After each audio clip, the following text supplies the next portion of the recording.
1, 2, 3 o'clock, 4 o'clock, rock. 5, 6, 7 o'clock, 8 o'clock, rock. 9, 10, 11 o'clock, 12 o'clock, rock. We're gonna rock round clock tonight. I bet for every radio station that is playing today's best music, there are probably 3 radio stations playing oldies. There are people that would argue that the old days were the great days. Back then, the cars looked better, the cars were faster, and the music was better. We have some guys here for you that not only play music from the 50s and 60s, these guys are living it. Here's Eddy and the Stingrays.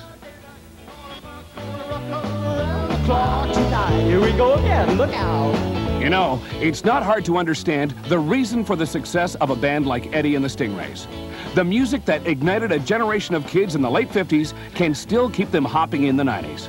And this is the band that keeps them dancing at concerts and community halls in the Valley week after week. It's a combination of good music, mix in some showmanship, and it can sometimes leave the members with a bit of an identity crisis. Hi, my name's Bob Windsor, and I play with Eddy and the Stingrays. And every night, I transform into Eddie Fingers Fontana. You broke my heart, nobody but you. Guess I'm loving you. So if you It's easy to see how the boys in the band could become confused by who they are on any given night. See, they've been slipping in and out of character so long, it's hard to know where Bob Windsor ends and Eddie Fingers Fontana begins. Oh, let me hear you sing it.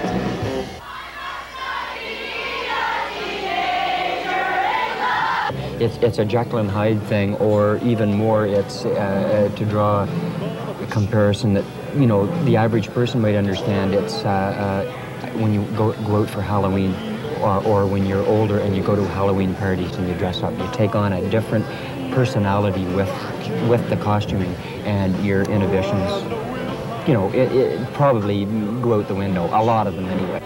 This will be 14 years, coming up to 14 years, doing basically the same show with the same concept behind it. Why we did it, I think, in all honesty, we did it because it was the one thing we found that we were reasonably good at doing, and we could go out and do ham up, goof around, make mistakes, laugh, and have a good time, and have the people accept that and enjoy it and go along with it.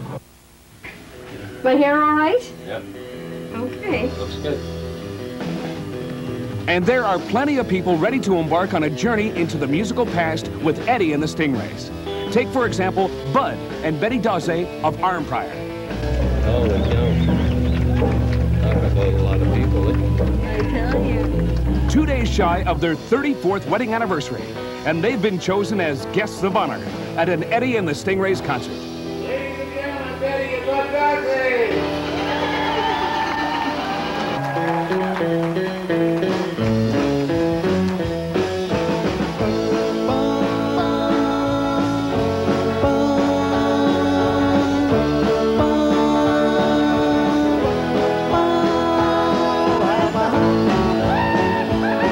We had said from the beginning that what we were trying to do was to be a legitimate 50s and 60s band that if you had a time machine and could go back 30 years, we could walk out as we are today and step on the stage and fit in.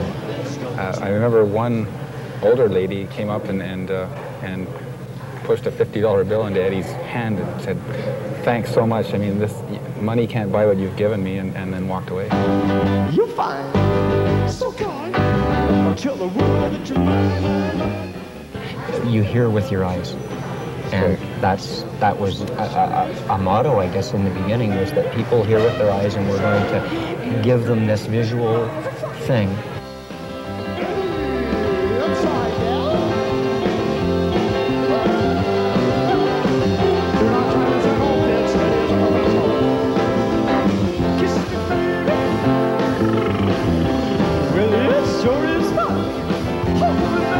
It's the end of another rockin' night in one more town. For Eddy and the Stingrays, another chance to take on the alter egos. Buddy Love, Frankie California, Romeo's Smooth. And Eddy fingers Fontaine. Well, I told you, not your average bands. But you can bet underneath all those costumes, the makeup and the gel, are some pretty fine musicians. And I guess if there's one linking thread joining them all together, is they tell us they're doing it because they like to have fun. My ride is here, and we're gonna get the boys to play us out. I'm out of here. Let's roll, Ted.